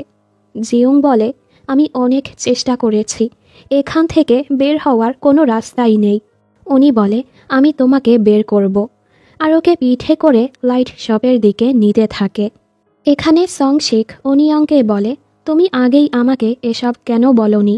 অনিয়ং বলে, কারণ সত্যটা জানার পর অনেকেই তার দুনিয়ায় গিয়ে ডেলিরিয়ামে ভোগে। ডেলিরিয়াম এমন এক রোগ যেখানে মানুষ আসল আর নকল দুনিয়ার তফাৎটা বুঝতে পারে না, ফলে মানুষ আবারও এখানে ফিরে আসতে চায়। আমি চাই না তুমি আর এখানে ফিরে আসো, কারণ আমি এখানের বর্ডার গার্ডিয়ান। সংশিক বলে, আমি এখন ওই স্কুটির শব্দটা শুনতে পাই না, এমনটা কেন হচ্ছে? অনিয়ং বলে, তুমি ওই লোকের পিছু কেন করেছিলে? সংশিক বলে, আমি ভেবেছিলাম ওই লোকটা খুনি, তবে ওকে ধরার পর দেখি ওর চোখ তোমার চোখের মতো ছিল। তখনই আমার অ্যাক্সিডেন্ট হলে আবার চোখ খুললে আমি এই অন্ধকার গলিতে চলে আসি। সেখানেও আমি সাংহুনের স্কুটির শব্দ শুনতাম। যখনই শব্দের পিছু করতাম এই লাইট শপের কাছে চলে আসতাম। অনিয়ং বলে, আমি নিশ্চিত লোকটি তোমাকে লাইট শপের দিকে নিয়ে আসছিল। তুমি এখনও ওই লোকের পিছু করতে চাও? সংশিক বলে, আমি জানতে চাই উনি আসলে কে। অনিয়ং বলে, তাহলে তোমাকে যেতে হবে। সংশিক বলে, আমি কিভাবে যাব? অনিয়ং বলে, তুমি তো আমার কাস্টমার, তুমি কি এখনও তোমার লাইট খুঁজে পাওনি? সংশিকের লাইট আসলে ওর লাইটারটাই ছিল। ও এবার ফিরে যেতে চাচ্ছিল, আর লাইটারটা জ্বালাতেই সোজা আসল দুনিয়ায় সংশিক হুঁশে চলে আসে, যেটা দেখে নার্সরা খুশি হয়। বিয়ংজিনও ম্যাক্সের পিছু পিছু লাইট শপে চলে আসে। ও নিজের লাইটটা খুঁজে সেটা টাচ করতে আসল দুনিয়ায় বিয়ংজিনও হুঁশে চলে আসে। ড্রাইভার বলে, তুমি ওখানে অনেক ভয় পাচ্ছিলে, তাই না? জিয়ং বলে, আমি একা ছিলাম না, ঘরের ভেতর আরেকজন মহিলা ছিল। উনি ঘর থেকে বের হতে পারছিল না আর সাহায্য চাচ্ছিল। ড্রাইভার ওকে লাইট শপের কাছে এনে বলে, দোকানের ভেতরে গিয়ে তোমাকে নিজের লাইট খুঁজতে হবে, তাহলেই এখান থেকে বের হতে পারবে। যাওয়ার সময় উনি ওর কাছে অনেক মাফ চায়। আমি সত্যি অনুতপ্ত, আমি এটা বলার জন্যই এতক্ষণ অপেক্ষা করছিলাম। আমি মন থেকে তোমার কাছে ক্ষমা চাচ্ছি। উনি অনেক গিল্টি ফিল করছিল। উনি মনে করছিল ওনার কারণেই অ্যাক্সিডেন্টটা হয়েছে, আসলে তো এমনটা না। জিয়ংও কাঁদতে কাঁদতে লাইট শপে যায়। অবশেষে ও নিজের লাইটটা খুঁজে পায়। অনিয়ং বলে, আশা করি আমাদের আর কখনো দেখা হবে না। এরপর জিয়ংও আসল দুনিয়ায় হুঁশে চলে আসে। কাহিনী 5 বছর আগে যায়। ইয়ংজি 1 মাস কোমায় থাকার পর হুঁশে এসেছে। ইয়ংজি বলে, মাত্র 1 মাস, সেখানে মনে হয়েছিল অনেক বছর পার হচ্ছে। সেই দুনিয়াটা অন্যরকম ছিল। মিস হিউ বলে, কোমায় থেকে জেগে অনেকেই ডেলিরিয়ামের শিকার হয়, তুমি চিকিৎসা নিলে সব স্বাভাবিক হয়ে যাবে। মিস হিউ ওর এত ভালোভাবে যত্ন নিয়েছে, ফলে ও হুঁশে এসেছে। তাই ইয়ংজিও ডিসাইড করে ওনার মতোই নার্স হবে। উনি ওনার MP3টাও ওকে উপহার দিয়ে দেয়, যেটা ইয়ংজি এখন রোগীদের হুঁশে আনতে ব্যবহার করছিল। বর্তমানে একে একে অনেক রোগী হুঁশে আসছিল, কিন্তু জিয়ং অনেক চেষ্টা করেও হিয়নমিনকে ঠিক করতে পারছিল না। এজন্য এবার বাস আসার আগেই ও বাসে উঠে পড়ে আর হতাশায় হিয়নমিনের উপর চিল্লাতে থাকে, তুমি কি আসলেই কখনো আমাকে ভালোবেসেছিলে? না হয় কেন তুমি আমাকে মনে করতে পারছো না? হিয়নমিন তো কিছুই বুঝতে পারে না। ও কাঁদছিল, তুমি কেন আমাকে চিনতে পারছো না? আমার কাছে বেশি সময় নেই। আর ওর শার্টের বাটন খুলে ফেলে। পেটে সেলাইয়ের দাগ দেখে হিয়নমিন ভয় পেয়ে যায়। এরপর হিয়নমিন ওর কাছে মাফ চাচ্ছিল। ও জিয়ংয়ের কথা বিশ্বাস করছিল আর মাফ চাচ্ছিল যে ওর কিছুই মনে পড়ছে না। আসল দুনিয়ায় ওনারা আর অপেক্ষা করতে পারছিল না। এজন্য জিয়ংয়ের ফ্রিজারটা ভেঙেই ওর ফিউনারাল করার ডিসাইড করে। জিয়ংও এটা বুঝতে পারে। ও বলে, তোমাকে একটি কাজ করতে হবে। হিয়নমিন বলে, তুমি যা বলবে আমি তা করতেই রাজি। ও বলে, তুমি ওই লাইট শপে যাও, সেখানে তোমাকে তোমার লাইট খুঁজতে হবে। তুমি তোমার লাইটের কাছে গেলেই সেটা জ্বলজ্বল করতে শুরু করবে। তোমার ইচ্ছে শক্তি ধারা সেটা খুঁজতে হবে। ওদিকে বাস ড্রাইভার সুনহের সাহায্য করার চেষ্টা করছিল। হেয়ন ওনাকে দেখে বলে, আপনিও মারা গেছেন, আমিও মারা গিয়েছি। উনি বলে, সব দোষ আমার। বাস ছাড়ার আগে আমি খেয়াল করেছিলাম ব্রেকে কোনো সমস্যা হয়েছে। যাত্রীরা অপেক্ষা করছিল, এই বাহানা করে আমি চলে গিয়েছিলাম। সব আমার জন্যই হয়েছে, আমাকে মাফ করে দাও। হেয়ন বলে, এটা আমাদের দুর্ভাগ্য। অ্যাক্সিডেন্ট আটকানো কারো সাধ্যে নেই। যা কিছু হয়েছে এতে আপনার দোষ নেই, তাই নিজেকে দোষ দেয়া বন্ধ করুন। এখন কি করবেন? উনি বলে, আমি জানি না, আমার কাছে বেশি সময় নেই। আমি শুধু বেঁচে যাওয়া লোকদের লাইট শপে নিয়ে যেতে চাই। হেয়ন বলে, আমিও এটা করছি, হাল ছাড়বেন না। আপনি সোমাং অ্যাপার্টমেন্টে যান আর হিয়নজুর সাহায্য করতে বলে। ড্রাইভার যখন হিয়নজুর কাছে যাচ্ছিল, রাস্তায় ইউহির সাথে ওনার দেখা হয়। ড্রাইভার ওনার কাছেও মাফ চাইতে থাকে। চলুন, আপনাকে লাইট শপে নিয়ে যাব। ইউহির মুখে কটন দেখে ড্রাইভার বুঝতে পারে উনি মারা গেছে, আর আরও মাফ চাইতে থাকে। ইউহি ওনাকে ইশারা করে হিয়নজুর কথাটা বলে আর নিজে লাইট শপে যায়। উনি অনিয়ংকে হিয়নজুর লকেটটা দেখিয়ে হিয়নজুর সাহায্য করতে বলে। অনিয়ং বলে হিয়নজুকে নিজের লাইট নিজেকে খুঁজতে হবে। ইউহি রেগে ওর কলার টানতে থাকে। অনিয়ং যখনই ওকে শান্ত করতে নিজের গ্লাসটা খুলে, ইউহি স্তব্ধ হয়ে মাটিতে পড়ে যায়। ও কাঁদতে থাকে আর কিছু বোঝাবার চেষ্টা করে। ইউহি ওর মুখে সেই ক্যান্ডিটা দিতেই অনিয়ং চিনে ফেলে ও তো ইউহি, ওর সেই ছোট্ট মেয়েটা, আর কেঁদে ওকে জড়িয়ে ধরে। সিনটা খুবই ইমোশনাল ছিল। অনিয়ং যেভাবে ওর মেয়েকে বাঁচাতে লাইট নিতে এসেছিল, ইউহিও ওর মেয়ে হিয়নজুকে বাঁচাতে হিয়নজুর লাইট নিতে এসেছে। এদিকে হিয়নজু মাকে ঘরে না পেয়ে মাকে খুঁজতে বের হয়। সামনে ড্রাইভারকে দেখে ও বুঝতে পারে উনি স্ট্রেঞ্জার। ড্রাইভার বলে, আমি তোমাকে খুঁজতে এসেছি। ওনার খারাপ অবস্থা দেখে হিয়নজু এক মহিলার কাছে সাহায্য চায়। ড্রাইভার বলে, উনি আমাদের দেখতে পাবে না। এখানের সব কিছু তোমার আজব লাগেনি?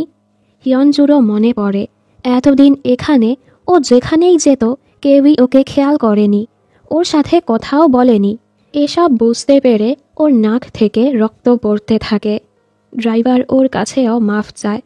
ওনার ফিউনারালের সময় হয়ে গেছে, এজন্য উনি আর হিয়নজুকে লাইট শপে নিতে পারবে না। উনি বলে, তোমার মাও তোমাকে ফেরানোর অনেক চেষ্টা করেছে, আর এটাও বলে দেয় ওর মা কেন কথা বলতে পারছে না। সত্যটা জেনে হিয়নজু রুমে গিয়ে অনেক কাঁদতে থাকে। এর মাঝে মাও ওর জন্য লাইট নিয়ে চলে আসে। হিয়নজু লাইটটা নিতেই চায় না, ও অনেক কাঁদতে থাকে। আমি তোমার সাথেই থাকতে চাই মা, আমি তোমাকে ছেড়ে যেতে চাই না। মা ইশারা করে বলে, তোমার বাবা তোমার জন্য অপেক্ষা করছে। হিয়নজু এরপরও যেতে চাচ্ছিল না।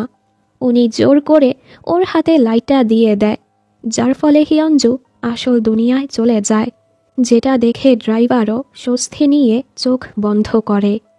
সুনহেও হেয়নের বলাতে লাইট শপে যায়। সেখানে ও নিজের লাইটটা খুঁজে পায়। সেটা ধরতেই আসল দুনিয়ায় ও হুঁশে চলে আসে, কিন্তু একটু পরই ও মারা যায়। আসলে ও নিজের লাইটটা পেয়ে ভেঙে ফেলেছে, কারণ সুনহে ওর ভালোবাসার মানুষ হিয়নের সাথেই থাকতে চাচ্ছিল। জিয়ং হিয়নজুকে লাইট শপে নিয়ে আসে।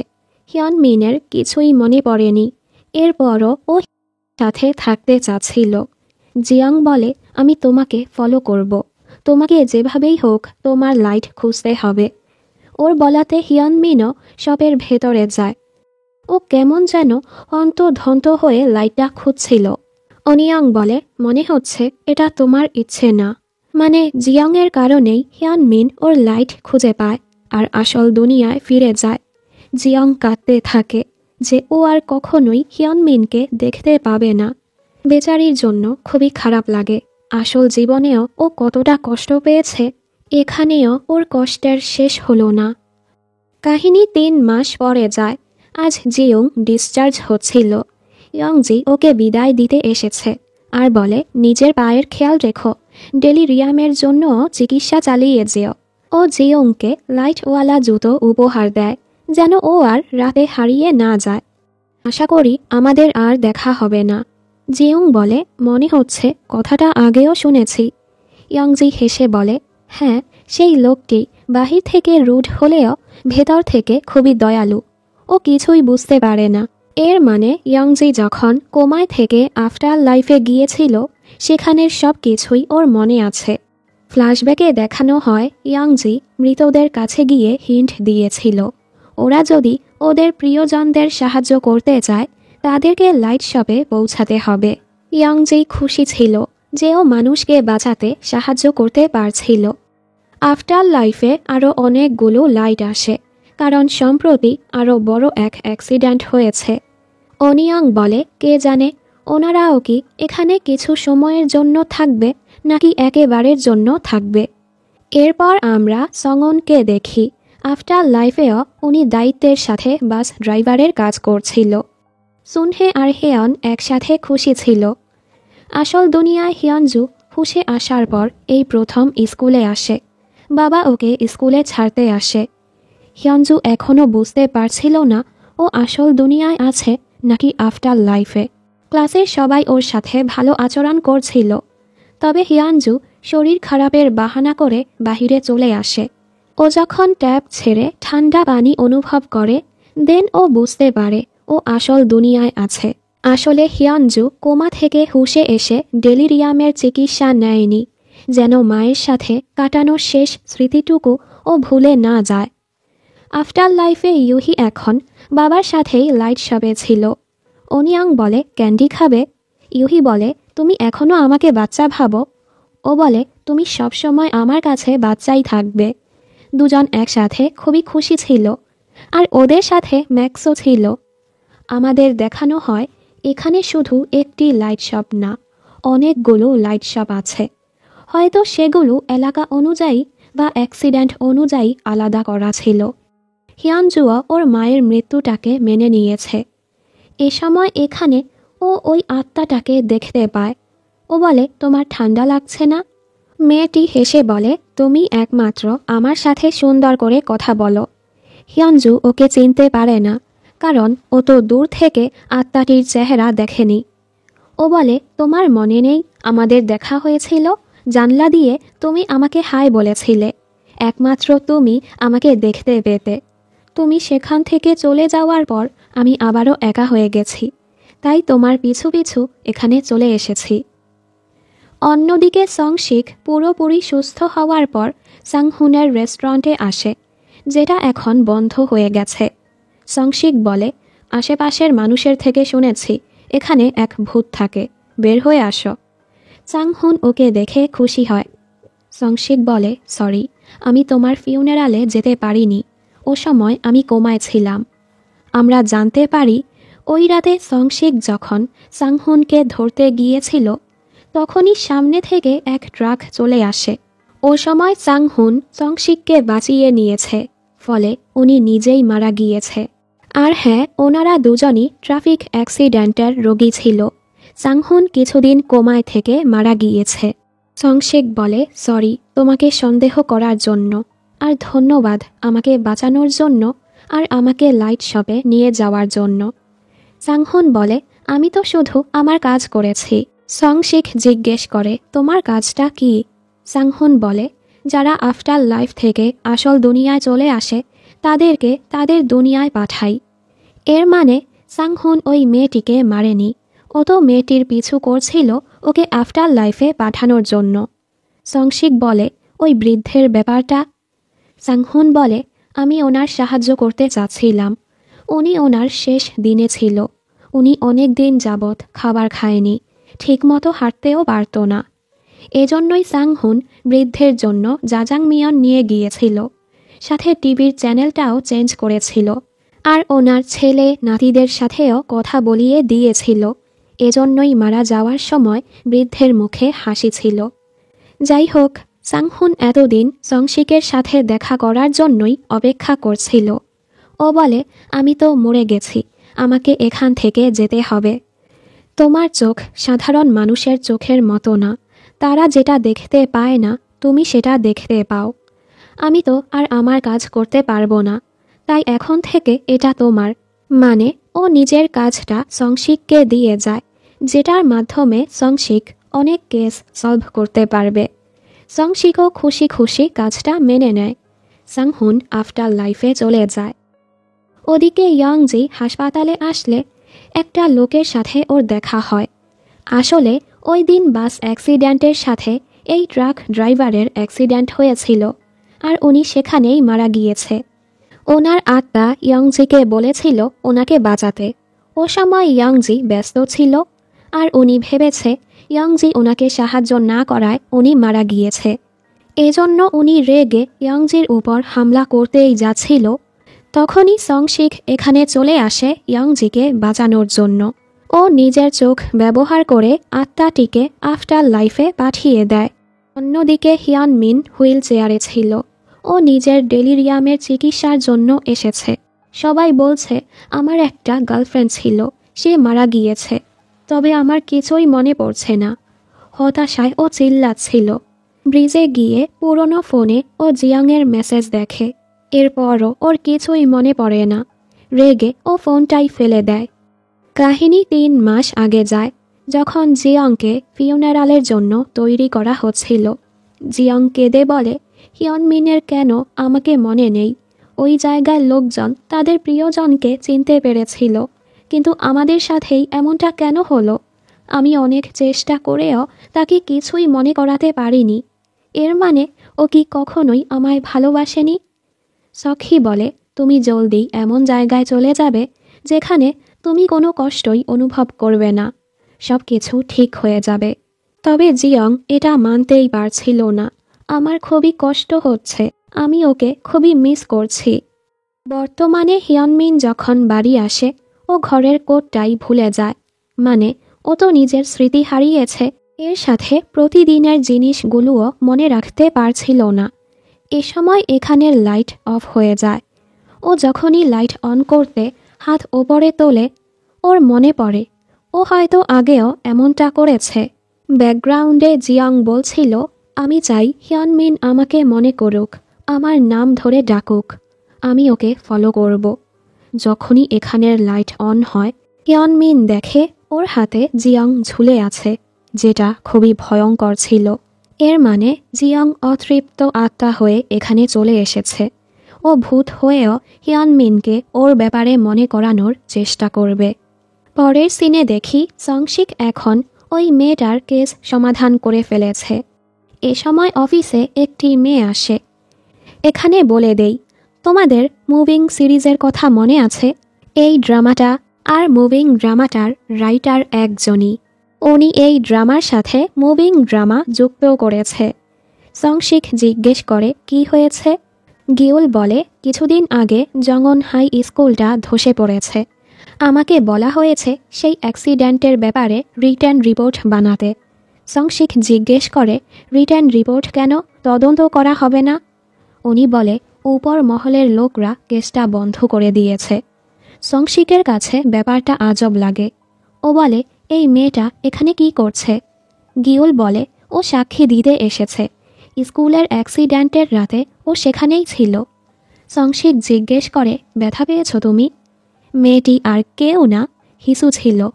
ও বলে, না, আমি আঘাত পাই না, কারণ ওর কাছে স্পেশাল পাওয়ার আছে। ওর গায়ে আঘাত লাগলেও সেটা সাথে সাথে ভালো হয়ে যায়। যারা মুভিং ড্রামাটা দেখেছ তাদের মনে আছে শেষে জঙ্গন হাই স্কুলে কত ভয়ঙ্কর লড়াই হয়েছিল। সেই ঘটনার কথাই এখানে বলা হচ্ছে।